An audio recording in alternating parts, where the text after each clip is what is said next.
Hey, what's up guys? So hari ni KA nak share dengan korang cara buat sup ayam dan juga sup ikan yang pekat, yang masam-masam pedas, yang cara siam punya style tapi cara mudah lah. Jom kita start. Okay, first untuk sup ayam siam, yang ni korang ambil 2 biji bawang merah, 5 ulas bawang putih, korang tumis sekejap, lepas tu masukkan 5 akar ketumbar, 5 cili kering, and then korang boleh tambahkan 1 ekor ayam. Lepas tu letak garam semua macam biasa, tambahkan air, lepas tu pergi supermarket cari yang sup siam dalam paket ni, kita pakai sepaket lah. And also cari perencah sup yang debu macam ni, pakai 3 sudu, tak kisah brand apa, ada Abi ke, Mak Siti ke, Mak Luffy ke, semua boleh, tak ada masalah.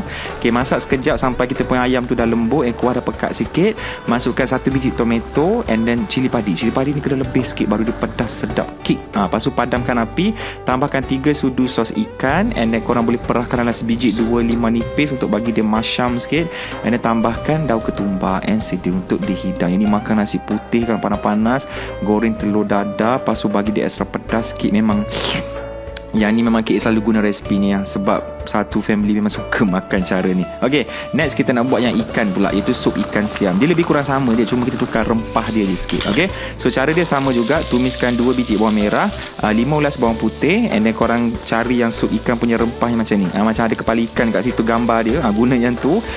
Masukkan 5 akar ketumbar, 5 cili kering, and then sup siam sama juga pakai sepaket. Lepas tu je lah, and then boleh masukkan kita punya ikan. Nak pakai ikan siakap boleh, ikan merah lagi cantik. Ikan keli KA tak recommend lah, kurang sesuai sikit. Lepas tu boleh masukkan seasoning kita macam biasa, cili padi nak bagi pedas, tomato, padamkan api, tambahkan 3 sudu sos ikan, perah sebiji 2-5 nipis, tambahkan daun ketumbar, and siap kita punya lauk.